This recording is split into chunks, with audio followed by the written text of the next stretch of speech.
আসসালামু আলাইকুম, আমি ফাহমিদা রহমান পড়াশোনা করছি মাইক্রোবায়োলজি বিভাগ থেকে। রিসেন্টলি আমি হিজামা সম্পর্কে জানতে পেরেছি, হিজামা কোর্সও করেছি। তো অ্যাজ আ হিজামা থেরাপিস্ট হিসেবে আজকে হিজামা নিয়ে আরও বিস্তর কিছু আলোচনা করতে যাচ্ছি। আমাদের সাথে রয়েছেন ডক্টর তাহমিনা নওরিন, ফিমেল রুকিয়া কনসালটেন্ট অ্যান্ড হিজামা থেরাপিস্ট। কেমন আছেন আপু? আসসালামু আলাইকুম।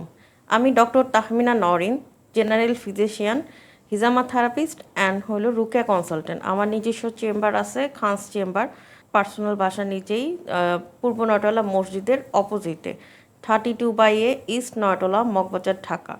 আর মসজিদটা হলো পূর্ব নয়তলা জামে মসজিদ। তো এই লোকেশনে যে কেউ আসলে ইনশাল্লাহ আমার কাছ থেকে হিজামা রুকেয়ার সেবা নিতে পারবে। আর জেনারেল ফিজিশিয়ান তো আমি আছি। তো আজকে আমি আলোচনা করব হিজামা নিয়ে। হিজামা নিয়ে আজকের আলোচনা হবে থিওরিটিক্যাল কথাবার্তা।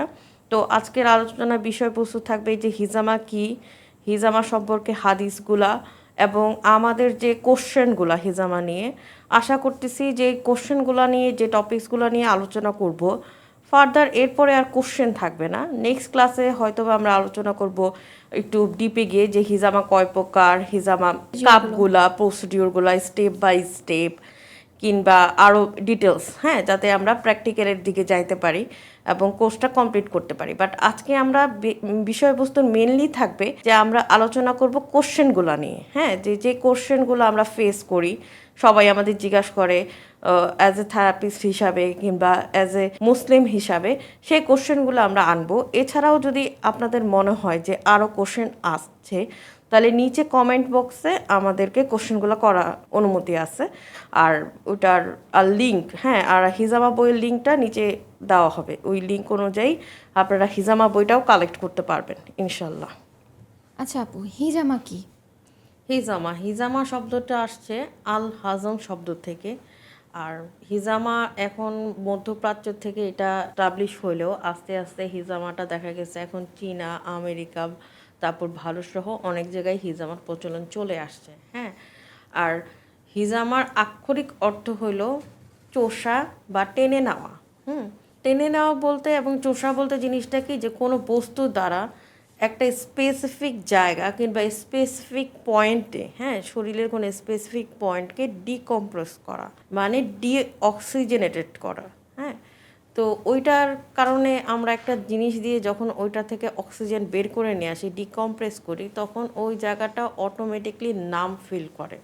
নাম মানে অনুভূতিহীন, ইনস্ট্যান্ট না, 1-2 মিনিট যাওয়ার পরে অনুভূতিহীন ফিল করে।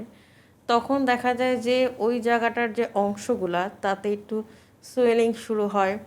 মানে আমাদের যে প্যাথোলজির যে প্রসেস আছে, যে rubor, calor, dolor, loss of function, তো ওই প্রসেসিংয়ে এই মেকানিজমগুলো আগাইতে থাকে, যে লস অফ ফাংশন পর্যন্ত চলে যায়। ওই প্রসেসিংকে আমরা হলো একটু আগাই দিই, প্রভাবিত করি। ওই টেকনোলজি কাজ করে, যেমন আমাদের পেইন ম্যানেজমেন্টের জন্য এইটা যেটা হয় যে নাইট্রিক অক্সাইডের যে মানে বের হলে যে পেশি যে শীতল হয়, যে অতিরিক্ত, সেই জিনিসটা আমরা তখন শীতলীকরণ হিসাবে এই মেকানিজমগুলো কাজ করে। আরও যদি আমি তোমাকে বুঝাই, যে যখন ডিকম্প্রেস হয়ে যায় জায়গাটা, তখন স্কিনে যে লেয়ারগুলো থাকে, যেমন ডার্মিস, এপিডার্মিস, তারপরে তোমার সাবকিউটেনিয়াস ফ্যাট, এপিডার্মিস, ডার্মিস, তো এপিডার্মিস থেকে ডার্মিসের মধ্যে তোমার থাকে ক্যাপিলারিগুলা। একদম লাস্টের তোমার যে লেয়ার, সেখানে তোমার ধরো থাকবে হলো তোমার নার্ভ ইন্ডিংগুলা। নার্ভ ইন্ডিং পর্যন্ত আমাদের পার্টস করার অনুমতি নেয়। জাস্ট সুপারফিশিয়াল লেয়ার যখন কম্প্রেস হয়, তখন যে ছোট ছোট যে ক্যাপিলারিগুলো আছে ডার্মিসের, সেইটা থেকে যে আমাদের টক্সিন, মানে ভারী পদার্থ, দূষিত যেটাকে বলা হয়, ভারী যেগুলো, যেমন আমাদের বডিতে থাকতে পারে ভারী, যেমন লেড জমে গেছে, ইউরিক অ্যাসিড জমে গেছে, মানে এক্সট্রা। তো ওই এক্সট্রাগুলো তখন বের হয়ে আসে। তারপর আরবিসির যে সেলগুলো, যেগুলো 120 ডেজ ওভার করে ফেলছে, কিংবা কোলেস্ট্রল, তো দেখা গেছে যে এই এক্সট্রাগুলো তখন ওই ক্যাপিলারি দিয়ে বের হয়ে আসে, কারণ ওগুলো তখন ভারী হয়ে যায়। ভারীগুলা টক্সিন বলা হয় এটাকে, মানে অ্যাজ এ হিজামার ভাষায় যদি বলি। আর তো তখন বের হয়ে আসলে যেটা হয়, যে তখন ইনস্ট্যান্ট রিলিফ হয়।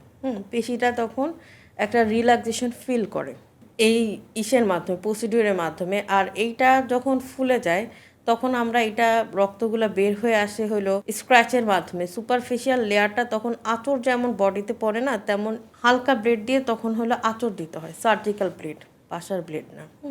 বাসার ব্লেড দিয়েও করা যায়, বাট এটা পারবা না, রিস্ক থাকে। ইনফ্যাক্ট ডায়াবেটিক্সের জন্য যে ইটা দিয়েও করা হয় নিডেলগুলা, সেটাও আমি যদি প্রপারলি শরীরসম্মত চিন্তা করি তাহলে এটা শরীরসম্মত না। এইটা হলো চিকিৎসাটা, যদি আমি চিন্তা করি ইউনানি কিংবা চীনা চিকিৎসা, তাহলে এটা প্রমোটেড, হ্যাঁ। বাট আমি যদি হাদিস থেকে চিন্তা করি, হাদিসে বলছে চিরে ফেলা। ডায়াবেটিক্সের যে নিডেলগুলা, হ্যাঁ, সেটা কিন্তু চিরতেছে না, মানে ল্যান্সেট যেগুলো সেগুলো কিন্তু চিরতেছে না, জাস্ট পার্সিং। তাহলে এটা কিন্তু তোমার হইল না সুন্নাহ। সুন্নাহ তোমার চিরে ফেলা, তার মানে তোমার সার্জিক্যাল ব্লেডই ইউজ করতে হবে। কারণ সার্জিক্যাল ব্লেডের লেয়ার তোমাকে সুপারফিশিয়ালও চিরতে পারবে, ডিপও চিরতে পারবে, সব লেয়ারই চিরতে পারবে। এটার একটা স্কিলড আপ দরকার এটার জন্য। তো ওইভাবে যখন সুপারফিশিয়াল লেয়ার চিরা হয় তখন দেখা যায় যে ক্যাপিলারি থেকে যে এক্সট্রা জিনিসগুলো বের হয়েছিল, মানে স্কিনের নিচে, ওইটা ইজিলি চলে আসে। এবং যখন চলে আসে, যেহেতু আমি বললাম লস অফ ফাংশন, হ্যাঁ, তখন যেহেতু ওই জায়গাটার নাম হয়ে গেছে, তো ওইটার আর ফিল পাওয়া যায় না। অটোমেটিকলি মাসেলগুলো রিল্যাক্স হয়। জাস্ট লাইক তুমি যদি ফেশিয়ালটা করো, কি হয়, বডির একটা সার্কুলেশন বাড়ে, একটা যেমন তোমার একটা ফিল হয় যে ফ্রেশ ফ্রেশ, হ্যাঁ, ওইখানেও ওই ফ্রেশ ফিলটা হয়। এই ফিলিংসের জন্যই মাসেলটা রিল্যাক্স থাকে। যেমন আমাদের বডি একটা গ্লো করে না, এই হিজামাতে এই রিল্যাক্সেশন হয়। বাট হিজামা নিয়ে যে মিথ আছে একটা, যে যত পেইন দিবা তত কার্যকরী হবে, এইটা আমি কোথাও কোনো হাদিসে পাই নাই। হাদিসের সাথে পেইনের কোনো রিলেশন নাই। পেইন ম্যানেজমেন্টের রিলেশন আছে, তারপরে রিলেশন আছে সুপারফিশিয়াল লেয়ারগুলো চিরে ফেলার, হ্যাঁ, যে আঁচড়ের মতো চিরে ফেলতে হবে, এটা স্পেসিফিক করা যে চিরে ফেলতে হবে আঁচড়ের মতো। আঁচড় কখনো তোমার ডিপ হবে না, নখ ডিপলি তোমাকে আঁচড় দিতে পারবে না। ঠিক যখন তুমি আঁচড়ের মতোই চিরবা, সেটাই হবে সুন্নাহ। এটা তুমি যা দিয়েই চিরো, এটা ব্লেড ছাড়া তো তুমি পারতেছো না। সেই হিসাবে যদি তুমি একদমই সুন্নাহ বলো, তাহলে কখনোই ল্যান্সের সুন্নাতে পড়ে না, যেটা হিজামাতে প্র্যাকটিস হয়, যেটা ইউনানি ট্রিটমেন্ট থেকে আসছে, ওটা তো ওরা পড়ছেই এবং পারমিটেড করছে যে হ্যাঁ হয়, এতে কাজও হয়, এমন হয় না যে কাজ হয় না। হিজামার একটা ভালো দিক কি, যে যেহেতু এটা পুরাটাই সুন্নাহ, সেহেতু মানুষ পারুক না পারুক, একবার যে হিজামা নিছে তার বেনিফিশিয়াল ইফেক্টগুলো হয়। তবে অবশ্যই কিছু ডিসঅ্যাডভান্টেজ আছে, আমরা আস্তে আস্তে আলোচনা করব। আচ্ছা আপু, অ্যাজ আ ডক্টর হিজামা নিয়ে এত ইন্টারেস্ট কেন, আর মেডিকেল সায়েন্স এটাকে কিভাবে দেখে? অ্যাজ এ ডক্টর আমি হিজামা নিয়ে ইন্টারেস্ট এই জন্য, বিকজ আই এম মুসলিম, হ্যাঁ, আর হিজামা হইল সুন্নাহ। আর আমি যখন পার্সোনালি হিজামা নিয়ে স্টাডি করলাম, তখন দেখলাম যে ফিজিওথেরাপির যে সাবজেক্টটা, যেটা আমরা প্রেসক্রাইব করি, সেটার কোনো ডিসঅ্যাডভান্টেজ নাই, হ্যাঁ। এবং ফিজিওথেরাপির পেশেন্টগুলো আইসা আমাকে বলতেছে না কাজ হইতেছে না, বাট আমি যদি হিজামা করি, পেশেন্ট আমাকে অনেক ধরনের ডিসঅ্যাডভান্টেজ বলবে। তখন আমার মনে হয়েছে যে অ্যাজ এ মুসলিম, যদি এটা সুন্নাহ হয়, যদি মুসলিম ঠিক হয়, হ্যাঁ, তাহলে এইখানের মধ্যে ক্ষতিটা কিসে আসতেছে। তখন আমি স্টাডি করে দেখলাম যে আনস্কিলড কিছু পার্সোনালিটির জন্য এখানে ক্ষতিটা আসছে। যারা থেরাপিস্ট, যারা ইউনানি থেকে শিখছে, চীনা থেকে শিখছে, সার্টিফাইড, তাদের হাত, আর যারা 1-2 দিনে কোর্স করে শিখছে কিংবা অত স্কিলড আপ হয় নাই, তাদের হাতে হিউজ পার্থক্য। তারা নলেজগুলোই জানে না। যেমন স্কিনের কয়টা লেয়ার, ল্যাগারহ্যান্স লাইন্স কী, কীভাবে কাটতে হবে, কোন ব্লেড ইউজ করতে হবে, প্রপার এই ডিসঅ্যাডভান্টেজগুলোর জন্য দেখা যায় যে হিজামাটা কলঙ্কিত হয়ে গেছে। মানে হিজামার পরে আমি এমনও দেখছি, আমার একটা পেশেন্ট আসছে, হিজামা করার পরে তার 17টা সিলি লাগছে, কারণ সে মাংসকে পচাই ফেলছে, তার হিজামার প্রতি একটা ফোবিয়া হয়ে গেছে। কিন্তু সে যেহেতু অনেক পায়াস, সে আমার সাথে কনসাল্ট করছে যে এটা কীভাবে পসিবল হইলো যদি এটা সুন্নাহ হয়। তখন আমি তাকে বিস্তারিত বললাম এটা সুন্নাহ, বাট আপনি যার কাছে করছেন, মানে ডিটেলস আমি শুনে যা বুঝলাম আনস্কিলড পারসন। তো আমি বললাম দেখেন, আপনি যেটার জন্য করছেন সেটা সলভ হয়েছে, বাট ডিসঅ্যাডভান্টেজ শুধু এই জন্যই হয়েছে যে আপনি আনস্কিলড পার্সোনালিটির কাছে গেছেন, যে এটা প্রতি তার দক্ষতা নাই। এবং এটা একটা হাদিসও আছে, সাল্লাল্লাহু আলাইহি সাল্লাম যাদের কাছ থেকে হিজামা নিছে, একজন ছিল যারটা ওনার পছন্দ হয় নাই, তাকে উনি পারিশ্রমিক দেয়নি, বাকিদের পারিশ্রমিক দিছে। তার মানে হিজামাতে স্কিল্ড আনস্কিল্ড পার্সন থাকবে।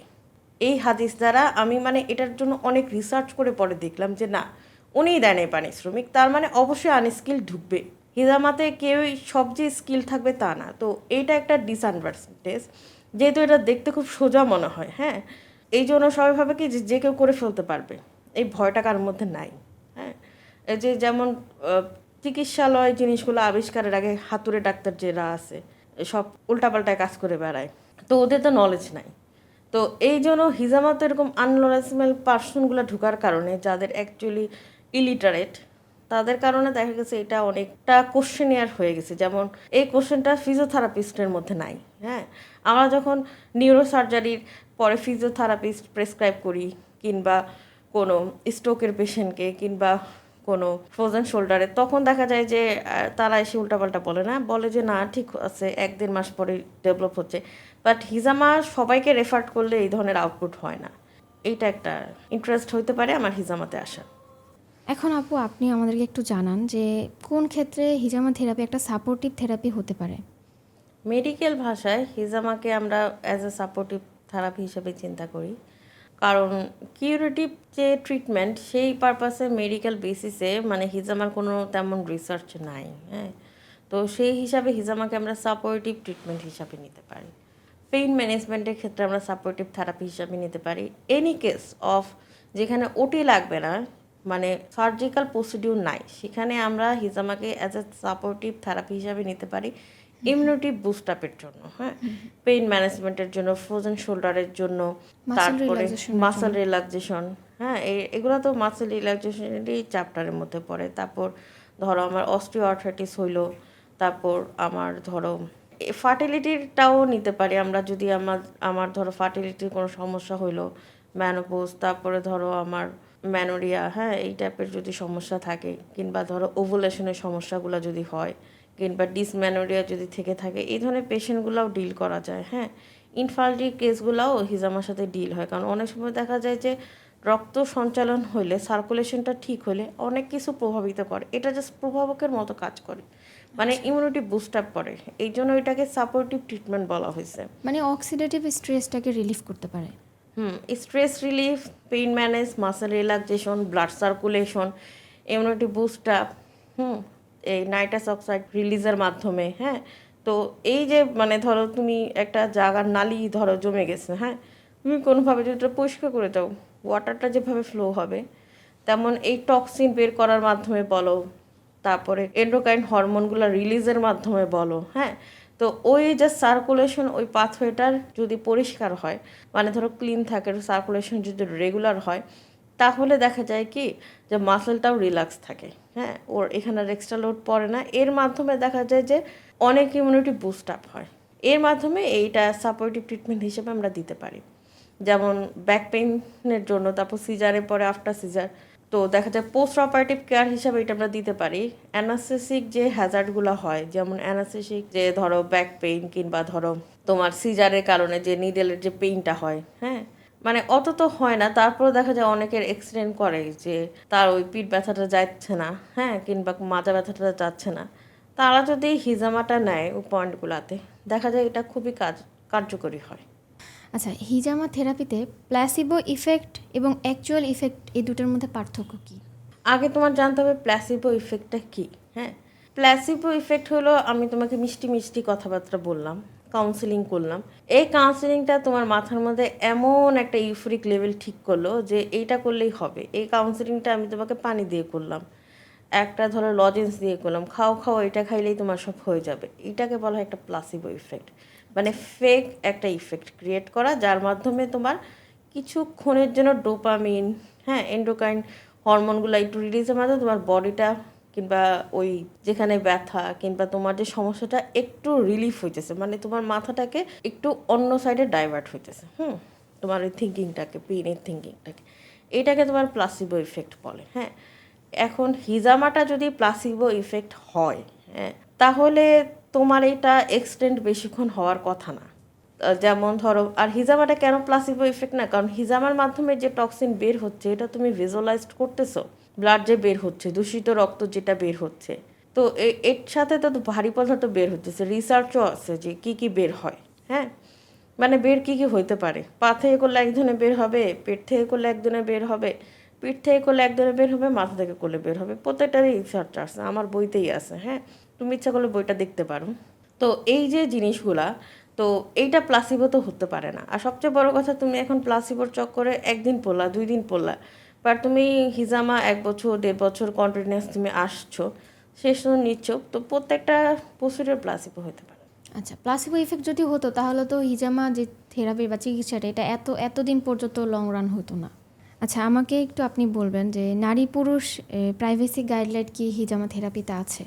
অবশ্যই আছে। নারী পুরুষ, যেহেতু এটা মুসলিম, হ্যাঁ, আমি কিন্তু শুধু মুসলিমদের মধ্যে যে হিজামাটা প্রচলিত সেটা নিয়ে আলাপ করতেছি। আমি কিন্তু ইউনানি চাইনিজ এই কোর্সে যাচ্ছি না। হ্যাঁ, কারণ ওইখানে প্রাইভেসির কোনো ব্যাপার না, আমাদের ডক্টরিতেও প্রাইভেসির কোনো ব্যাপার না। তো এইগুলো নিয়ে আমি আলাপ করতেছি না। আমি কিন্তু অ্যাজ এ মুসলিম রাসূলুল্লাহ যে হিজামাটা বলছে সেটা নিয়ে আলাপ করতেছি। সেখানে তো অবশ্যই এই দিকটা থাকবে। হ্যাঁ, যে নারী নারীর কাছেই করবে, পুরুষ পুরুষের কাছেই করবে। তারপরে যদি নারী এমন হয় যে না, কোনো অভিজ্ঞ নারী পাচ্ছে না, তখন সে মাহরাম নাবালক পুরুষের কাছে করবে। এটার একটা স্পেসিফিক হাদিসই যেমন আপু আছে, যদি তুমি বলতা ফাহমিদা। জি আপু, এই ব্যাপারে একটা স্পেসিফিক হাদিস রয়েছে। যেমন রাসূলুল্লাহ সাল্লাল্লাহু আলাইহি সাল্লামের একজন সম্মানিত ওয়াইফ উম্মে সালামা রাদিয়াল্লাহু তাআলা আনহু, তিনি একবার রাসূলুল্লাহ সাল্লাল্লাহু আলাইহি সাল্লামের কাছে হিজামা সম্পর্কে পরামর্শ এবং পারমিশন নিতে আসছিলেন। তখন তিনি আবু তাইবা রাদিয়াল্লাহু তাআলা আনহুকে হিজামা করতে বলেন উম্মে সালামাকে। তো বর্ণনাকারী পরবর্তীতে এটাকে ব্যাখ্যা করে বললেন যে আবু তাইবা ছিল উম্মে সালামা রাদিয়াল্লাহু তাআলা আনহুর দুধ ভাই এবং তিনি তখন নাবালক ছিলেন। হ্যাঁ, এবং আবু তাইবা রাদিয়াল্লাহুর কাছে রাসূলুল্লাহ হিজামা নিয়েছিল, এরও হাদিস আছে। আছে। তো এটা থেকে তো বোঝাই যাচ্ছে যে হ্যাঁ, এটা রাসূলুল্লাহ থেকে মাহরাম নন মাহরাম ব্যাপারটাকে অনেক গুরুত্ব সহকারে বলেছেন আর কি। হ্যাঁ, তো হিজামা যেহেতু মুসলিম, তো আমাদের এই মাহারাম ব্যাপারগুলা সবসময় মেনটেন করতে হবে। যেমন আমি রিসেন্ট শুনি যে অনেকেই পুরুষ, যেহেতু হিজামা থেরাপিস্ট মহিলা অত নাই, হ্যাঁ, মানুষ খুঁজেও পায় না, তখন দেখা যায় যে যার সান্নিধ্য হয়, মানে এটা নিয়ে একটা ইস্যু ক্রিয়েট হয়। হ্যাঁ, একটা ইস্যু হয়। ইনফ্যাক্ট আমার যারা ওস্তাদ তারা তো আমাকে বলছে যে আপনি করলে মহিলাদেরই করাবেন। আর আমিও আমার সেন্টারে পুরুষদের দিয়েই পুরুষদের করাই। হ্যাঁ, তো এইটা আসলে সব সেন্টারেই সেট আপ থাকে। তারপরও মহিলাদের একটু পাবলিসিটি দরকার আছে, কারণ সেট আপ থাকলেও দেখা যায় যে সবাই এটা জানে না যে আমি একটা সেন্টারে যাচ্ছি। যেমন আমি রিসেন্ট একটা কেস পাইলাম, সে আমাকে বললো সে যে সেন্টারে যাচ্ছে সেই সেন্টারে মহিলা দিয়েই করে। আমি বলছি হ্যাঁ, সব সেন্টারেই মহিলা দিয়েই করে, আমি তো জানি। বলছে কিন্তু তার হাজব্যান্ড এটা জানে না। তো আমি বললাম ঠিক আছে, তাহলে তুমি হাজব্যান্ড নিয়েও যাও। হ্যাঁ, বাট তার হাজব্যান্ড যাবে না। তো ওই বেশিরভাগ থেরাপিস্টরা বেশিরভাগ যেটা হয় যে তাদের পাবলিসিটি করার চক্করে তাদের যে পার্টনার, বেশিরভাগ পার্টনাররাই থাকে থেরাপিস্ট কিংবা তো মহিলাদের দিয়েই করায়, এটার একটু পাবলিসিটি দরকার আছে। কারণ মাহারামের ব্যাপার স্যাপারটাও দেখা যায় যে হিজামাতে মহিলা রোগী ভালোই থাকে, বাট এইটা একটা ইস্যু আসে। আমি মনে করি বর্তমান প্রেক্ষিতে যেহেতু ক্লিস্টার ক্লিয়ার হাদিসই আছে আমাদের, তাহলে হিজামা সেন্টারগুলোও এইভাবে ক্লিস্টার ক্লিয়ার থাকা ভালো। অ্যাজ আ ডক্টর অ্যান্ড হিজামা থেরাপিস্ট হিসেবে আপনি নতুন যারা হিজামা প্র্যাকটিস করছে, যারা এই প্রফেশনে আসবে, তাদের কেমন হওয়া উচিত বলে আপনি মনে করেন? এবং যারা বিজ্ঞানের আছে হিজামা করতে চাচ্ছে, তাদেরকে আপনি কি পরামর্শ দিবেন? যারা নতুন হিজামা করতে চাচ্ছে তাদেরকে আমি বলবো যে আগে তুমি সেই সম্পর্কে জানো। একদিন তুমি সেইখানে যাও, গিয়ে দেখো যে যার কাছে তুমি হিজামা করবা সে সার্টিফাইড কিনা, কিংবা সার্টিফাইড যদি হয় সে ট্রেনিং কোথা থেকে করছে, তার কত বছরের অভিজ্ঞতা, এবং সবচেয়ে বড় কথা সে যে ট্রেনিং করলো কার কাছ থেকে করছে। তারপরে আর সে যদি ট্রেনিং না হয়, যে সে ইউনানি না, অ্যাজ এ ডক্টরও না, কিছুই না, তাহলে তুমি দেখো যে তার অভিজ্ঞতা কত, সে যার কাছ থেকে সার্টিফিকেট নিছে। এমন তো আছে না যে যারা ইউনানি পড়ে নাই 4 বছর, হ্যাঁ, মেডিকেল লাইনে তো আর সবাই হিজামা হয় না। হ্যাঁ, তো দেখা গেছে যে অনেকে এভাবে না, দুইটার কিছুই না, বাট সে স্কিল্ড কারো কাছ থেকে শিখছে। তো তুমি শুনো যে তার কাছে সে কয় বছর মানে ট্রেনিং ছিল, অ্যাজ এ ট্রেনিং। নাকি তার সার্টিফিকেটটা চেক করো। সার্টিফিকেটে কিন্তু বেশিরভাগই লেখা থাকে যে তুমি প্র্যাকটিক্যাল করতে পারবে না, নন প্র্যাকটিক্যালি পারমিটেড, বা থিওরিটিক্যালি তুমি হিজামা শুনছো, হিজামার সার্টিফিকেট পাইছো, এটা কিন্তু সার্টিফিকেটে ছোট্ট করে লেখা থাকে, তুমি তার সার্টিফিকেটটা ওইভাবে ভেরিফাইড করো, এটা একটা গেল, তার স্কিলটা তুমি ভেরিফাইড করলা। তারপরে তুমি তার সেন্টারটা দেখো কিংবা চেম্বারটা দেখো যে প্রপারলি এটা হাইজিন মেনটেন করে কিনা, তার ট্রলিটা, যে ট্রলিতে সে হিজামা করায়, হ্যাঁ, সেই ট্রলিটার অবস্থা কেমন, সেখানে একটা প্রপার বেড আছে কিনা, বেডের মধ্যে ওয়াল ক্লথ আছে কিনা।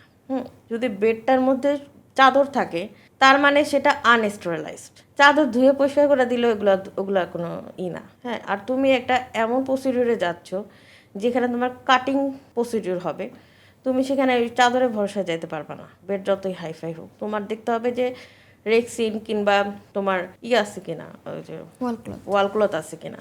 কারণ তুমি একটা জিনিস দেখবা, ওটিতে তুমি যখন যাও তখন তোমাকে চাদরের উপরে কিন্তু শোয় না, ওইটা রেক্সিন থাকে, ওয়াল ক্লথ থাকে, তার উপরে চাদর থাকে, অনেকগুলো লেয়ার থাকে, হ্যাঁ। তোমার এটা দেখতে হবে। তারপর তুমি দেখো যে ওই সেন্টারে অটোক্লেভিং হয় কিনা, তারপরে তুমি দেখো যে ওই সেন্টারে যে স্টেরিলাইজেশন করে, মানে তুমি যেটা দিয়ে সাকার মেশিন ইউজ করে, ঠিক আছে, যে মাথায় করার সময় যে সাকার মেশিন, ওই সাকার মেশিনটার নলটাকে পরিষ্কার কিনা। যদি নলে তুমি কিছু দেখো পাইপের মধ্যে, তুমি বুঝবা যে ওটা ভালো করে ক্লিয়ার আউট করে না, তাহলে যখন তোমাকে সাক করবে তখন ওইটার জীবাণু কিন্তু তোমার মাথায় ঢুকে যাবে। তুমি এগুলা দেখো। তারপর দেখো যে রিইউজ কিছু ইউজ করে কিনা। আর সবচেয়ে বড় কথা, যখন সে হিজামা করে তখন সে গ্লোভস ইউজ করে কি, ঠিক আছে। সে যদি বলে অনেক এক্সপার্ট লাগবে না, এগুলা শেষ, সেখানে তোমার যাওয়া দরকার নেই। তোমার এগুলো নিজের জন্য চোখখান খোলা রাখতে হবে। ওটিতে যেই প্রসিডিউরগুলো ইউজ হয়, হ্যাঁ, যে হাইজেন মেনটেন হয়, সেই হাইজেন মেনটেন তোমার হিজামাতেও দরকার, যেহেতু কাটিং সেকশন হয়। তারপর তুমি দেখো বিনটা কেমন, হ্যাঁ, ইয়েলো কালারের বিন আছে কিনা, কারণ শার্প কাটিং ব্লেডগুলো ফালানোর জন্য তো বিন দরকার। বিনের সিস্টেমটা দেখো, 3টা বিন নাও থাকতে পারে, হসপিটালে যে আমরা বিন নেই, বাট একটা বিন আছে কিনা, এবং সেটা ইয়েলো কালার কিনা, কিংবা তোমার ম্যাটেরিয়ালগুলো কীভাবে ফালানো হইতেছে, ওকে ঠিক আছে ইয়েলো না, বাট ডাস্টবিন একটা আছে কিনা, মানে তুমি তার পুরো স্টেরিলাইজেশন প্রসিডিউরটা দেখো, সেট আপটা দেখো, তারপর তোমার প্রাইভেসিটা দেখো, হ্যাঁ, যে তুমি যখন করবা তখন ওটা পর্দা দিয়ে ঢাকা থাকে কিনা, কিংবা কে কে সেই এরিয়াতে ঢুকতে পারবে, কারণ তুমি তো কিছুক্ষণ ওইখানে শুয়ে থাকবা কারো ভরসায়, ঠিক না। তো তার আপডেট দেখো যে সে একসাথে কয়টা ডিল করে, তোমার জন্যই সেই সময়টা থাকে কিনা, এই সব দেখে তারপর তুমি আরেকটা জিনিস দেখবা যে যখন সে তার পেশেন্টদের সাথে ডিল করে তার আগে সে জিজ্ঞাসা করে কিনা, যেটা আমরা সবাই হিস্ট্রি নেই, হ্যাঁ, মেডিকেলে, যে ডায়াবেটিস আছে কিনা, ব্লাডের কোনো রোগ আছে কিনা।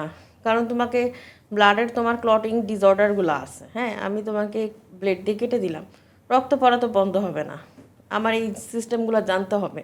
তারপর তোমার লিউকোমিয়া থাকলো, হ্যাঁ, তারপর তোমার ক্যান্সার থাকলো, টিবি থাকলো, ক্রিয়েটিনিন অনেক বেশি থাকলো, তারপর তুমি 2 দিন আগে ব্লাড দিয়ে আসছো, সে যদি কিছুই তোমাকে না জিজ্ঞেস করে শুরু করে দেয়, তুমি বুঝবা সেগুলো জানে না। আনস্কিল পার্সনের কাছে গিয়ে লাভ নেই, গেল একটা। তারপর তুমি দেখবা যে হিজামার পরে সে কাউকে অ্যাডভাইস দেয় কিনা, যে 1 দিন কী করবে, 2 দিন কী করবে, 3 দিন কী করবে, তার ম্যানেজমেন্টটা কেমন। কারণ সব কিছু প্রি কেয়ার এবং পোস্ট কেয়ারের উপর নির্ভর করে, শুধু জাস্ট কাটিং ওই ডিউরেশনটা না, তোমার পুরাটা প্রসিডিউর তুমি দেখবা যে তার স্কিলটা কেমন। এইটা বই পড়লে, প্র্যাকটিক্যাল ক্লাস করলে, মানে কোনো গুরু ওস্তাদ কিংবা কোনো একটা কিছুর আন্ডারে থাকলে, ট্রেনিং প্রাপ্ত হইলে তারপরে প্রসিডিউরগুলো জানে। আর যারা এমনি দেখে দেখে মানে 1-2 বারে শিখে যায়, তারা এইসব ক্যাচ করতে পারে না। তো তুমি এটা দেখবে যে তুমি আনারের কাছে যাচ্ছ নাকি স্কিল্ডের কাছে যাচ্ছ, কারণ তুমি তোমার বডিটা তার কাছে দিয়ে দিচ্ছ, ঠিক আছে। 10 মিনিট হোক, 20 মিনিট হোক, সে 10-20 মিনিট তোমার জন্য হ্যাজার্ডও হয়ে যেতে পারে।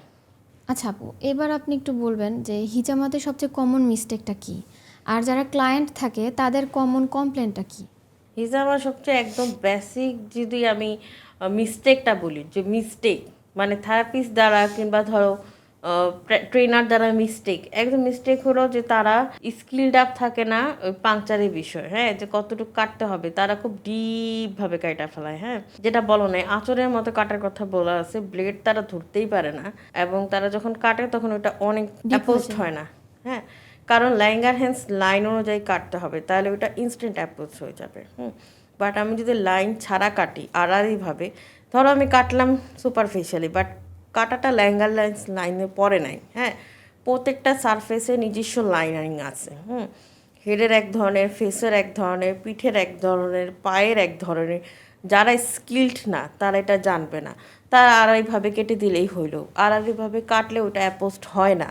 হ্যাঁ, তখন ওইখানের যে টেন্সগুলা হয়, হ্যাঁ, চাপগুলা পড়ে, সেই চাপটা ব্যথা আরও বাড়ায় দেয়। তো পেশেন্ট বলে আমি ব্যথার রিলিফের জন্য আসছি, আর ব্যথা আমাকে বাড়াইলো কেন? আর সবচেয়ে বড় কথা আরেকটা জিনিস যেটা আছে, যে হিজামার মধ্যে যে একটা যে শর্ট টাইপের গান ইউজ করে মাসেল রিল্যাক্সেশনের জন্য, ওই গানটা খুবই মারাত্মক ক্ষতিকারক। ইলেকট্রিক টাইপের একটা মাসেল রিল্যাক্সেশন গান, ওইটা খুবই ক্ষতিকারক। কেন? ওইটা হাই পাওয়ার লো পাওয়ার। হ্যাঁ, আমি পার্সোনালি একটা থেরাপিস্টের কাছ থেকে হিজামা দিছি, ওর হিজামা নিয়ে আমার বুক ব্যথা শুরু হয়ে গেছে, কারণ এত জোরে প্রেশার দিছে। আমি বলছি না, আমার তো মাসেল পেইনই না, আমার ওই গানটা তো ইউজ করা লাগবে না। তো এই যে একটা ভুয়া জিনিস শিখছে, মেবি এটা চীনা কোনো, যাই হোক, তবে যারা শিখাইছে তারা তো ভালোই শিখাইছে। হ্যাঁ, বাট তার সবার হ্যান্ডেলিংটা ভালো হয় না। তো আমার মনে হয় যে হ্যান্ডেলিংগুলো ভালো না, তারা এইসব ইউটিউব দেখে কিংবা এইসব মানে ছোটোখাটো সেলের অ্যাড দেখে এইসব মাসেল রিল্যাক্সেশন ইলেকট্রিক ইনস্ট্রুমেন্ট কিনে উল্টা পাল্টা দিলে নার্ভ ইন্ডিংয়ে গিয়ে পরে মাসেল কিন্তু প্যারালাইজড হয়ে যেতে পারে এবং ব্যথা হতে পারে। আমার কিন্তু কাশি উঠে গেছে, আমি কিন্তু কাশির কষ্টটা বুঝতে পারছি যে সেখানে মাসেল ইন্ডিংয়ে হয়েছে, এই জন্য আমার কাশি হয়েছে। আমি কিন্তু থামাই দিয়েছি, কিন্তু রোগীরা কিন্তু বুঝতে পারবে না। তারা ভাববে হিজামার সাথে কাশি রিলেটেড করতে পারবে না, সে ভাববে তার ঠান্ডা লাগছে দেখে কাশি হয়েছে। তো এমন অনেক হ্যাজার্ডই থাকে যে হিজামা করার পর তার জ্বর উঠে গেছে ব্যথার চোটে, হিজামা করার পর তার ফ্লুইড লসের কারণে তার সাফোকেটের শুরু হয়ে গেছে, নিঃশ্বাস নিতে কষ্ট হইতেছে, তার কাশি শুরু হয়ে গেছে, ঠান্ডা লেগে গেছে। সে কিন্তু এটা বুঝবে না যে এইটা হিজামার আফটার ইফেক্ট আনস্কিল পার্সনের কাছ থেকে। সে ভাববে যে তার এটা হয়েছে। তো এই কমপ্লেনগুলো পেশেন্টগুলো হিজামা থেরাপিস্টরা যখন করে তখনই বলে যে একদমই আরাম লাগলো না, কারণ আসছেই সে আরামের জন্য যে তার মাসেল রিল্যাক্সেশন হবে, কিন্তু ওই যে সে শিখে আসছে যত পেইন তত রিলিফ। কোথাও কোনো হাদিসে এটা লেখাই নেই যে পেইন দিয়ে তার রিলিফ দাও। হাদিসে যদি লেখা থাকে সাকশনের মাধ্যমে আঁচড় দিয়ে রিলিফ দাও, মাঝখানে তো ব্যথার কথা কোথাও লেখা নেই, পেইন দাও। তাহলে এই কথাটা ওদের কি দরকার বিধর্মীর কাছ থেকে শেখার? তাই তো। হাদিসটা পড়ো, আমাকে একটা হাদিস দাও যেখানে লেখা আছে ব্যথার মাধ্যমে উপশম। হাদিসের আমি কোথাও খুঁজে পাই নাই। বাট ওরা এটা থিঙ্কিংই করে যত ব্যথা তত তাড়াতাড়ি রিলিফ।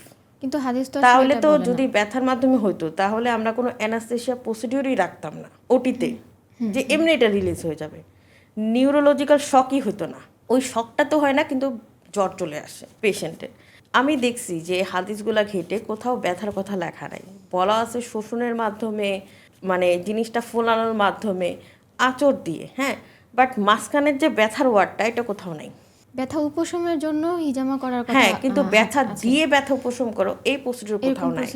বাট এই ধরনের কিছু থেরাপিস্ট আছে যারা ওই গানটা ইউজ করি যে তীব্র ব্যথা হবে, ব্যথার মাধ্যমে ব্যথার উপশম, ব্যথার মাধ্যমে জীবনে ব্যথার উপশম হয় না, ব্যথা আরও রেফার্ড হয়ে যায়। হয় সেটা হলো ফিভারে রেফার্ড হয়, নয় সেটা কফে রেফার্ড হয়, মানে আমি যেটা দেখছি। কিংবা মাসেল কিছু টাইমের জন্য প্যারালাইজড হয়ে যায়, যে ঘাড় ঘুরাইতে পারে না, মাজার নড়াইতে পারে না, 15 দিন 10 দিন সামটাইমস টেম্পোরারি। তাহলে আমাকে কি করলো? হ্যাজার্ড করলো, আর অসুস্থ করে। এগুলা থাকে মেইন কমপ্লেন। আর যেটা কমপ্লেন থাকে, যেটা সব কিছু করার পরে কমপ্লেন থাকে, যে হিজামা অনেক এক্সপেন্সিভ। এইটার কমপ্লেনটা কেন আমরা শুনি না আমি তোমাকে বলি। হিজামার প্রত্যেকটা তুমি দেখবা প্রত্যেকটা পিস কিন্তু প্যাকেট করা থাকে, মানে রিইউজেবল কোনো অপরচুনিটি নাই।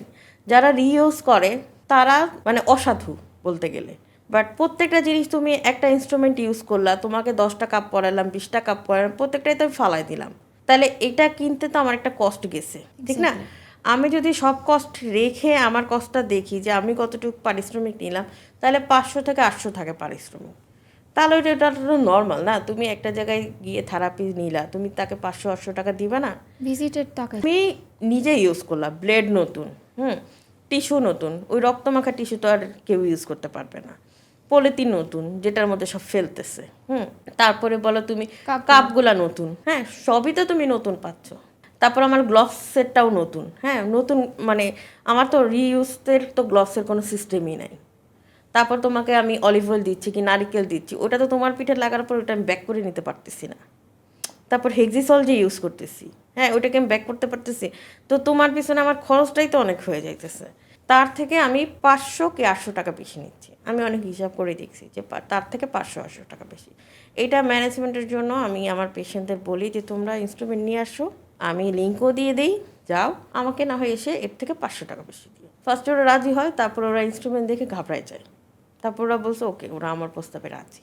তারপর ওরা নিজেরাই রাজি হয়ে চলে আসে। অ্যাকচুয়ালি জিনিসটা এক্সপেন্সিভ ফর এটাই একটা কারণ যে এটা হলো ওয়ান টাইম ইউজ। আর যে ইকুইপমেন্টগুলো আছে সেগুলো একটু এক্সপেন্সিভ।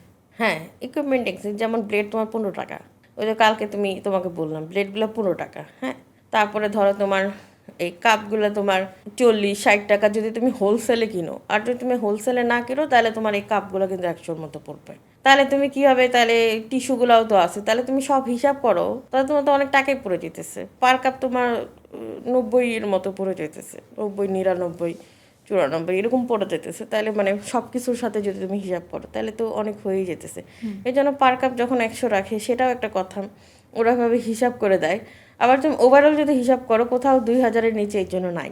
আমি কমায় 1500 রাখি আমার চেম্বারে, বাট এটার নিচে আসলে নামা এই জন্যই যায় না, কারণ তুমি এই হিসাবটা তো তোমার হইতে হবে, তোমার অ্যাটলিস্ট 500 টাকা তো নিজের জন্য রাখতে হবে। সোশ্যাল মিডিয়াতে এটা নিয়ে কি ধরনের মিস ইনফরমেশন আছে যদি একটু বলতেন। সোশ্যাল মিডিয়াতে মিস ইনফরমেশন এটা নিয়ে যেটা আছে সেটা হলো যে হিজামা অতটা মানে যতটা বলে সে অনুযায়ী হিজামাতে কাজ হয় না।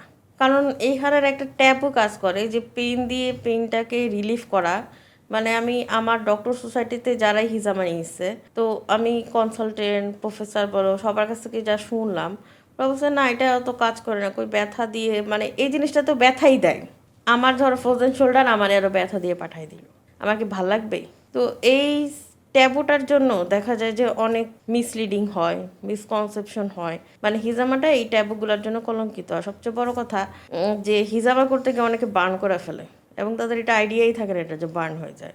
মানে আমি যদি অতিরিক্ত প্রেশার দিই, প্রেশারেরও কিন্তু একটা সিস্টেম আছে, তোমাকে বলছিলাম যে 2 বার 2.5 বার। হ্যাঁ, দেখা যায় যে প্রেশার দিতেই থাকে। হ্যাঁ, ডিঅক্সিজেন করতেই থাকে, ওই জায়গায় কি অক্সিজেন চলে যায়, তার মানে ওই জায়গায় কার্বন ডাইঅক্সাইড থাকে। তো কার্বন ডাইঅক্সাইড কি বার্ন করে না?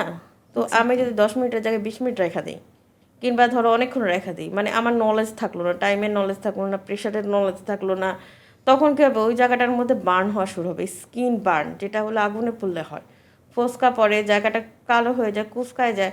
তো এই যে আমি একটা মাসে রিল্যাক্স করে স্কিন গ্লো করতে আসছি, আর তুমি আমার স্কিনটা কালা ফুসকাওয়ালা বানাই দিলা, তাহলে কি আমার ভালো লাগবে?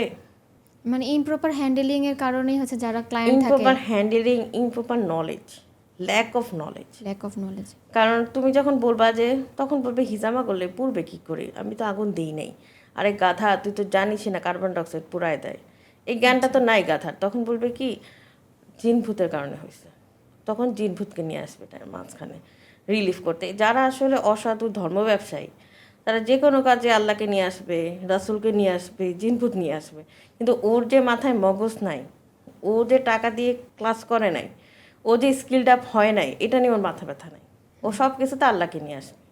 আচ্ছা আপু, এবার আপনি আমাদেরকে একটু বলবেন যে রোজা অবস্থায় কি হিজামা করা যায় কিনা, আর স্পেসিফিক কোনো কি ডেট আছে যেই ডেটগুলোতে হিজামা করলে ভালো কিউর হওয়া যায়? হ্যাঁ, এটা সম্পর্কে তুমিই ভালো বলতে পারবে, কারণ হাদিস এটা।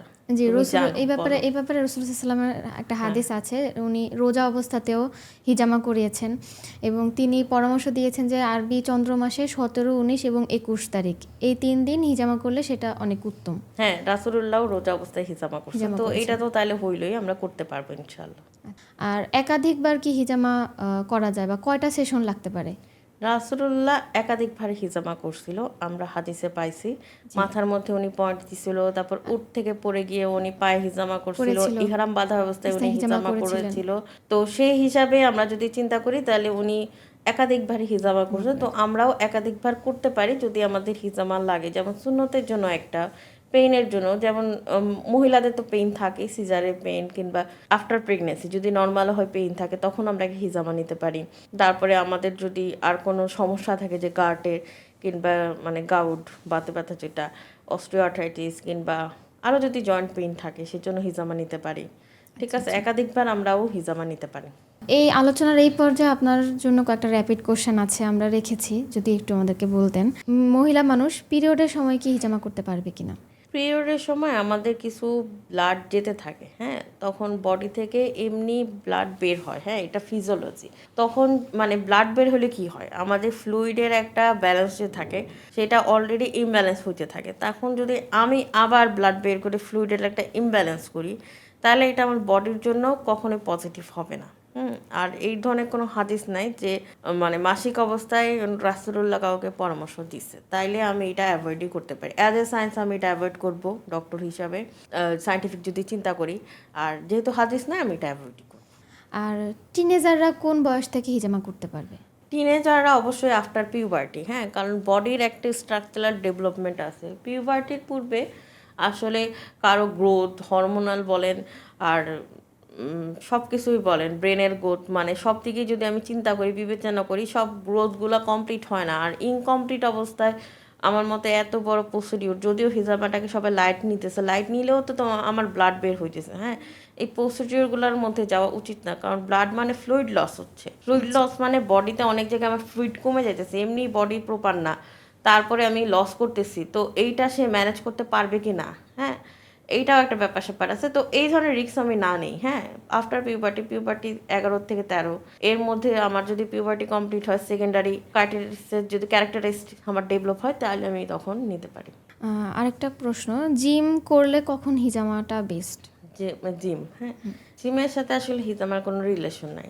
জিম এখন করতেছে, এখনও নিতে পারবে, আগেও নিতে পারবে, পরেও নিতে পারবে, যখন খুশি তখন নিতে পারে হিজামা। হিজামা করলে অনেকে ভাবে যে অনেক দুর্বল হয়ে যায়, জিম করতে পারবে না, এটা আসলে ঠিক না, হ্যাঁ। হিজামার প্রপার যদি গাইডলাইন কেউ ফলো করে, হ্যাঁ, তাহলে হিজামা করেও কেউ জিম করতে পারবে। যেমন আমি হিজামা নেওয়ার পরের দিনই রাতে হিজামা নিছি, তারপরে সকাল থেকে আমার 24 ঘন্টা ডিউটি ছিল, তো আমি তো টানা ডিউটি করছি, আমার তো কোনো সমস্যা হয়নি। তো জিমও তো ওই ধরনের 1 ঘন্টা স্ট্রেসফুল কাজ, আর ডক্টরই তো ডিউটি তোমাকে শুয়ে বসে ডিউটি করাবে না, হ্যাঁ। তো আমার কিন্তু ওইটার জন্য কোনো টায়ার্ডনেস আসে নাই, সবসময় যে টায়ার্ডনেসটা হয় সেই টায়ার্ডনেসটাই হয়েছে। তো হিজামা করলে যে তুমি টায়ার্ড হবার তা না, হিজামা জিনিসটাই হলো তোমার শরীরের শক্তি বাড়াবে।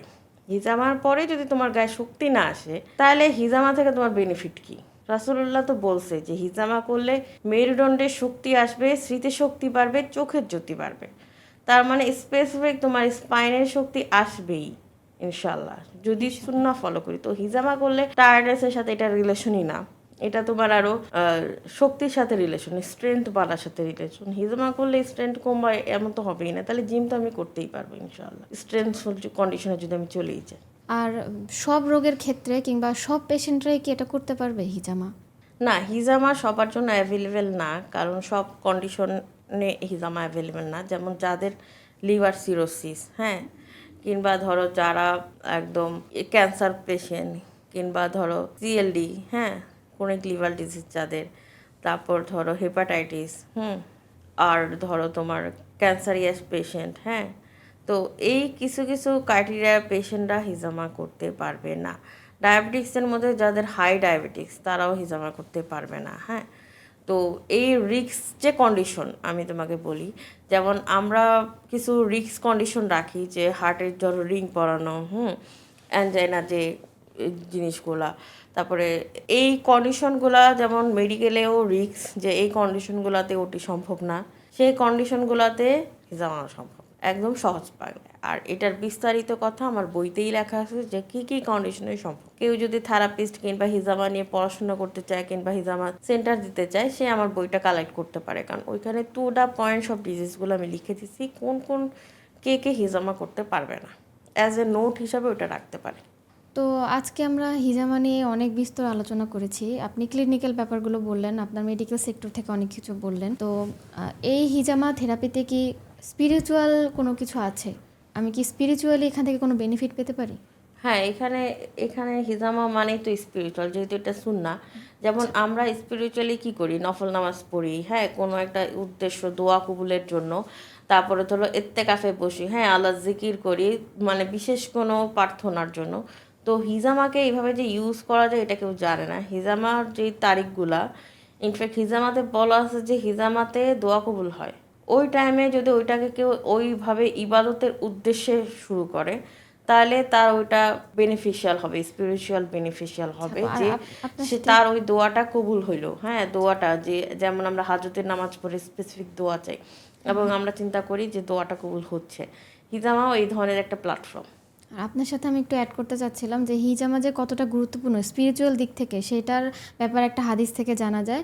রাসূলুল্লাহ সাল্লাল্লাহু আলাইহি সাল্লাম যখন মেরাজে গিয়েছিলেন, মেরাজ থেকে ফিরে আসার পরে তিনি তার সাহাবীদেরকে বলছেন যে আমি মেরাজে থাকাকালীন অবস্থায় যত ফেরেশতাদের সাথে দেখা করেছি তারা সবাই আমাকে হিজামা করার পরামর্শ দিয়েছেন এবং আমার উম্মতদেরকে হিজামা করার পরামর্শ দিয়েছেন। তো মেরাজ অথবা ইসরা অবস্থায় এই হিজামা সম্পর্কে যেটা এত পরামর্শ দেওয়ার কথা এসেছে, তার মানে এটার অবশ্যই একটা স্পিরিচুয়াল ইফেক্ট তো থাকবেই ইনশাল্লাহ। ইনশাল্লাহ। আর ম্যাজিক্যাল বা ড্রামাটিক কোনো চেঞ্জেস কি হইতে পারে হিজামার পরপরই? হিজামার পরপরে ওই যে বললাম গায়ের অনেক শক্তি বেড়ে যাবে। হ্যাঁ, এটা তো অনেক হালকা ড্রামাস্টিক লাগে। চেঞ্জই যে আমি হিজামা করলাম, হ্যাঁ, করার পরেই আমার একটা অনেক শক্তি অনুভব করতেছি, যেটা খাওয়ার পরে হয়। খাওয়ার পরে আমরা কিন্তু যখন খাই অনেকক্ষণ মানে টাইমিং ছাড়া, ধরো 2টার দিকে খাওয়ার কথা, 3টা বেজে যায়, তখন কিন্তু ওই 1 ঘন্টা আমাদের অনেক দুর্বল লাগে। হ্যাঁ, তারপর যখন আমরা 3টার দিকে খাই, যে যেমন এনার্জেটিক একটু ফিল করি না, সেই এনার্জি তুমি মেডিসিনে পাবা না, সেই এনার্জি তুমি কিছুতে পাবা না, সেই এনার্জি তুমি হিজামাতে পাবা। একটা রিফ্রেশিং এনার্জি, যে বডিতে অ্যাকচুয়ালি এনার্জি আসছে। এবং হিজামার পরপরই তুমি হালকা অনুভব করবা যে বডির ভার কমে গেছে। তার মানে তোমার ওয়েট কমে গেছে তা না, ওই টক্সিনগুলো থাকার কারণে তোমার বডিতে যে একটা ভার ছিল ওইটা কমে গেছে। আর ড্রামাটিক চেঞ্জের মধ্যে তুমি তোমারটাই বলো। আমি যখন আপনার কাছে হিজামা নিয়েছিলাম তখন ইনস্ট্যান্টলি আমার কাছে মনে হয়েছে যে আমার শরীরটা খুব হালকা লাগছে আর স্কিনটা অনেক গ্লো করতেছিল। আর লং রানে যেই বেনিফিটটা আমি পাইছিলাম সেটা হলো ইমিউনিটি অনেক বুস্ট আপ হয়েছিল। যেমন আগে খুব সহজেই জ্বর আসতো, খুব সহজে অসুস্থ হয়ে যাইতাম, কিন্তু এখন হিজামার সেশনগুলো নেওয়ার পরে আলহামদুলিল্লাহ আমার সেই সমস্যাগুলো আর হচ্ছে না। তো এটা তো আমার একটা লং রানের ইফেক্ট বলা যায়। এটা প্ল্যাসিবো ইফেক্টের চেয়ে আমার অ্যাকচুয়াল ইফেক্টটা বেশি ছিল আলহামদুলিল্লাহ। আর হিজামাতে হয় কি, ইনফ্লামেটরি যে আমাদের একটা সুইলিং থাকে সেই জিনিসটাও কারেক্ট হয়ে যায়। হ্যাঁ, তো দেখা যায় যে হিজামাতে এই জন্যই স্কিনটা অনেক গ্লো করে। হ্যাঁ, কারণ টক্সিনগুলোর কারণে দেখা যায় ইনফ্লামেটরি সুইলিং ক্রিয়েট হয়ে যায়। বডি একটু কেমন জানি একটু মানে ছাড়া ছাড়া বডি লাগে, ওই যে পিটাল বডি থাকে না। হ্যাঁ, তো কিন্তু হিজামা করলে বডিটা একটু এরকম টাইট টাইপের হয়ে যায়। তো দেখা যায় যে বডির স্ট্রাকচার এবং গ্লোয়েস এটা খুব ভালো কাজ করে। আর এটা কাজ করে ইনফার্টিলিটির ক্ষেত্রেও। হ্যাঁ, ফার্টিলিটিতে যেটা বললাম, ইনফার্টিলিটিতে দেখা যায় যে অনেক দিন অবেসিটির জন্য কিংবা এনি কারণে, হ্যাঁ, যে তোমার ওভারি ইউটেরাসগুলো একটু ব্লাড সার্কুলেশনে কম থাকে, তখন দেখা যায় যে ওই হিজামাটা ওই পয়েন্টগুলোতে করলে যে সে মেনস্ট্রুয়েশনের ইরেগুলারিটি ফিল করতেছিল, মানে ধরো অল্প রক্ত, বেশি রক্ত, হ্যাঁ, কিংবা মেনস্ট্রুয়েশনের পেইন, সেই জিনিসগুলো ওভারকাম করে। যেমন আমার অনেক পেশেন্টই আছে যাদের ফার্স্ট সেশনে দেখা গেছে তাদের ব্যথা হয় নাই, পরে 2টা সেশনের পরে তারা বলতেছে না, তারা 3 দিন তাদের রক্ত যায় এখন, আগে 1-2 দিনে চলে গেছিলো, যেটা কমন। হ্যাঁ, যারা অনেক দিন ডেপ্রাইভ থাকে, বিবাহিত থাকে না, মানে অবিবাহিত থাকে, হয় তার হাজব্যান্ড প্রবাসে কিংবা ডিভোর্সড কিংবা অনেকদিন সিঙ্গেল, তাদের দেখা যায় মেনস্ট্রুয়েশন 1 কি 2 দিনে চলে আসে। এটা একটা হরমোনাল ইমব্যালেন্স শুরু হয়, অনেকের একদিনেই শেষ হয়ে যায়। এমন হিস্ট্রি আছে। তো আমার সাথে মহিলারা রিলেটেড করতে পারবে। তো তারা যখন হিজামাটা নেয় তাদের আবার সেই 3 দিনে সার্কুলেশন হয়ে যায়, কারণ ওটা একটা বডি নিচ থেকেই অফ হইতে যাচ্ছে শুরু করে, হরমোনাল একটা ইমব্যালেন্স শুরু করে। হ্যাঁ, তো ওই জিনিসটা আবার ঠিক হয়ে যায়। তো এই জিনিসগুলোর উপর হিজামা অবশ্যই ম্যাজিক্যালের মতো কাজ করে। আচ্ছা আপু, এবার আপনার কাছে আমার প্রশ্ন যে একটা হিজামার করার জন্য ক্লিনিক্যাল সেটআপে কি কি লাগতে পারে? তোমার কিছু বেসিক ফার্নিচার লাগতে পারে, যেমন তোমার অ্যাডজাস্টেবল বেড লাগতে পারে, তারপর তোমার চেয়ার লাগবে, ট্রলি লাগবে, হ্যাঁ, ওয়েটিং এরিয়া লাগবে, গুড লাইটিং লাগবে, কারণ তুমি কাট করতেছো সেখানে তো লাইটের একটা ব্যাপার স্যাপার আছে। তারপর তোমার হাইজিনের জন্য তোমার লাগবে গ্লোভস লাগবে, হ্যাঁ, ওয়ান টাইম ইউজেবল গ্লোভস, যেগুলো ডিসপোজাল। হ্যাঁ, তারপর তোমার হ্যান্ড স্যানিটাইজেশন লাগবে, সার্জিক্যাল মাস্ক লাগবে, মানে তুমি মাস্ক ছাড়া একদম মানে নাক মুখ ঢাকা ছাড়া তুমি প্রসিডিউরে যাইতে পারবে না। হ্যাঁ, এটা অনেকে মানে না, বাট তোমার এটা মানতে হবে, ঠিক আছে। তারপরে তোমার হলো অ্যান্টিসেপটিভ লাগবে, যেমন তোমার ক্লোরোহেক্সিন যদি তুমি রাখো, হ্যাঁ, এটা রাখলা, প্রভিসেপ যদি রাখো।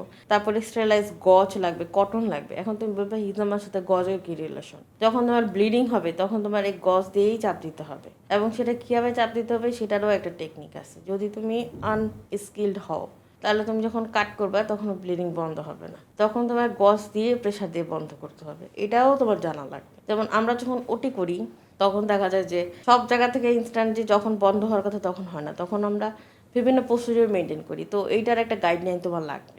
তুমি যেহেতু জানো না তাই তুমি ধরো গজের সিস্টেমটা জানতেছো না, কিন্তু গজ তখন হলো একটু গরম করে নিতে হবে, ওয়ার্ম আপ করে নিতে হবে। ওয়ার্ম আপ করে তুমি যখন ওয়ার্ম জিনিসটা ওই কাটিং জায়গাটায় ধরবা তখন ওইটা অটোমেটিকলি প্রেশার এবং গরমে বন্ধ হয়ে যাবে ব্লিডিংটা। হ্যাঁ, এইটা হলো গজের কাজ। হ্যাঁ, তো এই জন্য তোমার অবশ্যই স্টেরালাইজ গজ। স্টেরাল মানে তুমি গজটা অটোক্লেভিং করে রাখতে হবে।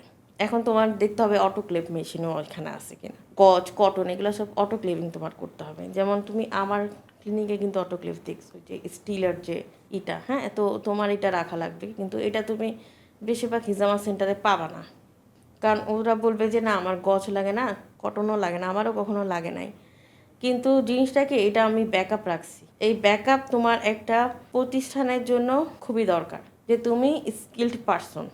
লাগে না, লাগবে না, কখনো যদি কোনো কেস এরকম রেয়ার হয়ে যায় যে ব্লিডিং হইতেছেই, তখন তো তোমার লাগবে। তুমি তুমি তাহলে তখনের জন্য কেন রাখো নাই? আমাদের মেডিকেলে কিন্তু প্রত্যেকটা সেট আপই এমন, কোথাও লেখা নেই কখনো লাগবে না, লাগবে সব। এমনও হতে পারে যে সেই জিনিসটা পড়ে রয়েছে, ধরো অনেক হয়ে গেছে, এক্সপায়ার ডেট হয়ে গেছে, ফেলে দিই, আবার আনি।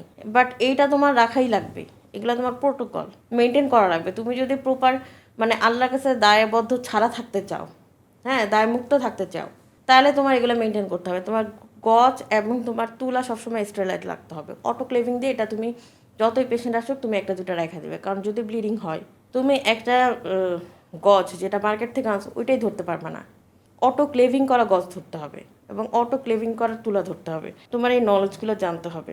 তারপরে তোমার ব্যান্ডেজ থাকা লাগবে, টেপ থাকা লাগবে, এগুলো তোমার সিকিউরিটির জন্য থাকা লাগবে। হ্যাঁ, আর সবচেয়ে বড় কথা ওয়েস্ট বিন থাকা লাগবে। শার্প নিডলগুলো ফেলার জন্য একটা ওয়েস্ট বিন আছে, সেই ওয়েস্ট বিনগুলো তোমার থাকা লাগবে। তারপর তোমার হিজামা ইকুইপমেন্টগুলো থাকা লাগবে, প্রপার ইকুইপমেন্ট থাকা লাগবে। ইনস্ট্যান্ট তুমি পাইলা না, তুমি এখন রিউজ করলা, হ্যাঁ, আরও যে কোনো ইনস্ট্রুমেন্ট দিয়ে, তাহলে তো হবে না। হ্যাঁ, তোমার ওই ইকুইপমেন্টগুলো প্রপার থাকা লাগবে। ধরো তুমি আজকে আসতেছো, আমি 20টা কাপ দিব, 20টা কাপ আমার অ্যাভেলেবেল থাকা লাগবে, 20টা না 22-23টা, 2-3টা কাপ থাকতে পারে যেটা ধরো নষ্ট। হ্যাঁ, তো এইভাবে তোমার সেট আপ থাকা লাগবে। তারপর তোমার ব্লেডগুলো থাকা লাগবে, যে ব্লেড একবার ইউজের পর তুমি ফালাই দিবা, ব্লেড খোলা থাকা যাবে না। ব্লেডগুলো তোমার ওইভাবেই প্যাকেট করা থাকবে, এক একটা ব্লেড প্যাকেট থাকে। মেডিকেলের প্রত্যেকটা জিনিসই কিন্তু সবগুলো এক একটা প্যাকেট থাকে, ঠিক আছে, কোনোটাই খোলা থাকে না। তো এইটা তোমার সবসময় দেখতেই হবে যে কোনোভাবেই কোনো অ্যাসিস্ট্যান্ট কিংবা কেউ যাতে তোমার কিছু খুলে না ফেলে। খোলা মানে এটা আনস্টেরিলাইজ হয়ে যাওয়া। তোমার সবসময় ওইভাবেই জিনিসগুলো কালেক্ট করতে হবে এবং আনস্টেরিলাইজভাবে রাখতে হবে। তারপর বললাম তোমার অটোক্লেভিং মেশিন রাখতে হবে। তারপর তোমার একটা ভেসিন রাখতে হবে, হ্যাঁ, যে ভেসিনে তুমি পরিষ্কার করবা কিংবা হাত ধুয়ে পরিষ্কার করবা, মানে তোমার একটা ভেসিনের সাপোর্টটা রাখতে হবে। আর যেখান থেকে রানিং ওয়াটার হয়, কারণ তুমি যে নালি পরিষ্কার করবা, হ্যাঁ, চাকার মেশিনের নালি, ওইটা কিন্তু একটা প্রসিডিউর আছে। তুমি যে কোনো মানে দিলেই ওটা দিয়ে হবে না। ওটা হলো যখন তুমি কলটা ছাড়বা, কলের আমি তোমাকে দেখাইছি, তোমার মনে আছে কিনা, কলের যতটুকু মানে হালকা ছাড়তে হবে এবং যে প্রেশারে, সেই প্রেশার দিলে অটো রক্ত বের হয়ে যাবে ইনস্ট্যান্ট। হ্যাঁ, ধরো তুমি এখন কাজ করছো, এখনই দিলে পুরাটা নালি তোমার পরিষ্কার ওই প্রেশারে। হ্যাঁ, এই জন্য ওটিতে কিন্তু আমাদের নিচে থাকে, কল থাকে উপরে, হ্যাঁ, আমাদের হাইটে কলটা ছেড়ে দিলে ওই প্রেশারটা পুরো নিচ পর্যন্ত পড়ে, আমাদের দেখা যায় যে জিনিসগুলো ওইভাবে শেষ হয়ে যায়। তোমার ভেসিনটা ওইভাবে করতে হবে, হ্যাঁ, যে উপরে কল থাকবে এবং নিচ থেকে এটা হয়। হ্যাঁ, যে বেশিরভাগ আমাদের এই যে রান্নাঘরে সিঙ্কের নিচে যে ভেসিনগুলো থাকে, মানে একটা যে করে ওটা ওইভাবে করে, তুমি ওইখানে যদি পরিষ্কার করো তাহলে এটা হবে। আর নয়তো তোমার ভেসিনটা ওইভাবে করে ফেলতে হবে, যে কলটা উপরে থাকবে তোমার এটা, তাহলে ওই ফোর্সে তোমার নালীটা পুরোটা পরিষ্কার হয়ে যাবে। তাহলে তোমার পরিষ্কার করে 1-2 মিনিট। আর তুমি যদি এই স্কিলগুলো না জানো, তুমি 1000 বছর পানি ঢালতেই থাকবে, ঢালতেই থাকবে, ঢালতেই থাকবে, আর বলবা নালী তো পরিষ্কার হয় না, নালী এরকমই থাকে। আচ্ছা, আরেকটা জিনিস তোমার লাগবে, সেটা হলো তোমার পেশেন্টের যে ম্যানেজমেন্ট করবা, হিস্ট্রি যে নিবা, যে ডায়াবেটিস আছে কিনা, প্রেশার কত, হ্যাঁ, এটার জন্য একটা কনসেন্ট ফর্ম লাগবে। তুমি একটা কনসেন্ট ফর্ম লাগবে, যে কনসেন্ট ফর্মে তুমি শুনবা যে ওর কি অবস্থা, ব্লাড কবে দিছে না দিছে, কি কি রোগ আছে না আছে, মানে সে ইলিজিবল কিনা হিজামার জন্য। এটার জন্য তোমার একটা ফর্ম লাগবে, এটা হলো হিস্ট্রি টেকিং। তারপর তোমার একটা কনসেন্ট ফর্ম লাগবে, যে সেখানে সে অনুমতি দিতেছে যে তার বডিতে তুমি হিজামা করাইতে পারবা, ঠিক আছে। এই দুটো ফর্ম লাগবে তোমার। আরেকটা তোমার লাগবে হলো আফটার কেয়ার ইনস্ট্রাকশন শিট, যে তুমি হিজামার পরে এই এই অ্যাপ্লাই করবা, এই এই প্রসিডিউরে যাবা, মানে এভাবে এভাবে নিজেকে কেয়ার করবা। তো এই সেট আপগুলো তোমার থাকলে তোমার হিজামার জন্য তুমি ক্লিনিক্যালি সেট আপ, হ্যাঁ, এরপরে তুমি আল্লাহর কাছে ইনশাল্লাহ আশা করা যায় যে দায়মুক্ত থাকতে পারবা। আপু, আমরা আমাদের আলোচনার একদম শেষ পর্যায়ে চলে এসেছি। আপনি অনেক সুন্দর করে বুঝিয়েছেন। আরেকটা ব্যাপার যদি একটু ক্লিয়ার করতেন, ডিউরিং হিজামা করার সময় যদি এক্সেসিভ কাট হয়ে যায় বা এক্সেসিভ ব্লিডিং হয়, তখন কি করণীয়? আচ্ছা, এটা তো হইতেই পারে, ওই যে বললাম স্কিল্ড আনস্কিল্ড। এখন স্কিল্ড হইতে গিয়ে তো আমি আর একদিনে স্কিল্ড হইতেছি না। হ্যাঁ, আমি যতই ইসের উপর কাট করি, হ্যাঁ সবজি টবজির উপর কাট করি, আমার এরকম একটা দুইটা হয়ে যেতে পারে। হ্যাঁ, তখন আমি এটা কীভাবে ম্যানেজ করবো সব কিছু আমার জানতে হবে। এক্সেসিভ যদি কাট হয়ে যায় কিংবা ধরো অনেক ব্লিডিং হইতে পারে, আমার জানতে হবে ইনস্ট্যান্ট ম্যানেজমেন্ট। ওই যে বললাম গজ দিয়ে আমি প্রেশারটা দিব, যাতে প্রেশারে ওটা বন্ধ হয়ে যায়। 8 থেকে 10 মিনিট আমার ধরে রাখতে হবে, ইজিলি বন্ধ হয়ে যাবে। কারণ ক্লটিং টাইম আছে আমাদের। হ্যাঁ, যখন মানে কাট হয় কোনো জায়গায়, 8 মিনিটের মধ্যে ওই ব্লাড চাকা হয়ে যায়, ক্লট হয়ে যায়। আমি ওয়েট করব, যদি ডিপ কাটও হয়ে যায় 8 মিনিটে ক্লট হয়ে যাবে। তারপরে যদি দেখি যে না ক্লট হইতেছে না, তখন আমি হট কম্প্রেস করব। হট কম্প্রেস মানে গজটা দিয়ে, গরম গজ দিয়ে আমি ওই দুই সাইড, অ্যাপোস্টের দুই সাইডে চাপ দিব, নট ওই জায়গায়, দুই সাইডে।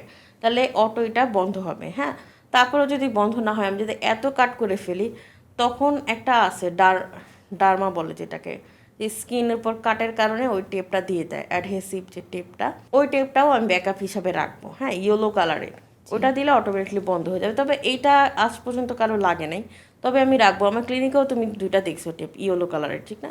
তো ওইটা আমি রেখে দিব। হ্যাঁ, তো ওইটা রাখলে আর আমার সমস্যা হবে না, ওইটা কেটে কেটে ছোটো করেও দেওয়া যায়। এটা গেল। আর কথা হলো যে আমি যদি এখন আনস্কিল্ড হই, হ্যাঁ এটা গেল যে আমি জানি বাট আমার যারা ভুল হইতেই পারে। হ্যাঁ, সেটা একটা কথা। আরেকটা হইলো আমি জ্ঞান নাই। হ্যাঁ, আমি 40টা কাপ বসায় ফেলছি কিংবা 20টার উপরে কাপ বসায় ফেলছি, কিংবা আমি যাই বসাইছি তার 1 গ্লাসেরও হাফ গ্লাস বের হওয়ার কথা রক্ত, মানে পারমিসিবল, বাট আমি 1 গ্লাস পর্যন্ত রক্ত বের করে ফেলছি, মানে ধরো 250 ml 200 ml এর মতো। তখন আমার কি হবে বডি, যেহেতু অতিরিক্ত ফ্লুইড লস হয়ে গেছে, তখন আমার বডিতে যেটা হবে, আমার শ্বাসকষ্ট শুরু হয়ে যাবে। যেহেতু লস, মানে আমি তোমাকে বলি যে ওটির পরে তো অনেক অনেক ডিকম্প্রেশন হয়েছে, অক্সিজেন জিনিসটা কি, আমাদের ওটির পরে যে কমপ্লিকেশনগুলো আমরা দেখি, হ্যাঁ যে ওটির পরে এসে আমরা চেক করি কি পোস্ট অপারেটিভ কেয়ারে, সবার আগে আমরা দেখি স্টেটো দিয়ে যে লাংস ঠিক আছে কিনা, কারণ ফ্লুইড ইমব্যালেন্সের জন্য লাংসই ধরে। তারপর জিজ্ঞাসা করি মাথা ব্যথা হইতেছে কিনা, কারণ ওইটা অ্যানাস্থেসিয়ার স্পাইনাল ফ্লুইডের জন্য, হ্যাঁ যে ওই হ্যাজারটা হইতেছে না। তো এই যে ছোট ছোট দুইটা জিনিস, হিজামাতেও এটা হবে। ইনস্ট্যান্ট তার মাথা ঘোরাবে, বমি হবে, তারপরে তার কাশি শুরু হয়ে যাবে, যেহেতু তার অনেক ফ্লুইড লস হয়েছে। দেখবা, আমাকে একটা অভিজ্ঞতা বলি আমার একটা পেশেন্টের, তুমি একটু ডিটেলস বুঝবা।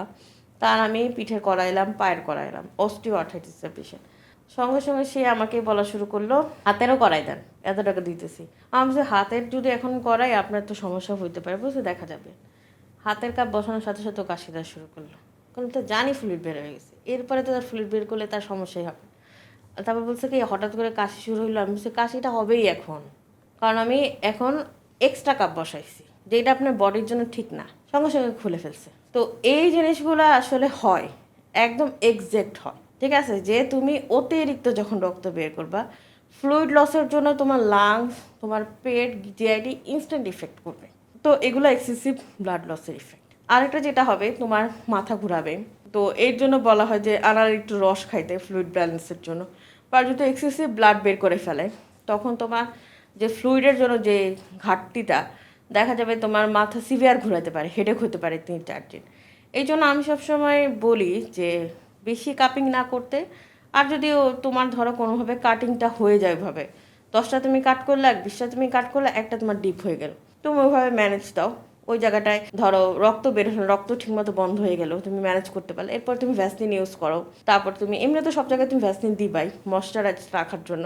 আর ওইটা একটু বলো যে এই জায়গায় একটু কাট হয়ে গেছে একটু বেশি, আপনি একটু বেশি করে ভ্যাসলিন দিয়েন, তাহলে ইনশাল্লাহ এটা ম্যানেজ করা যাবে।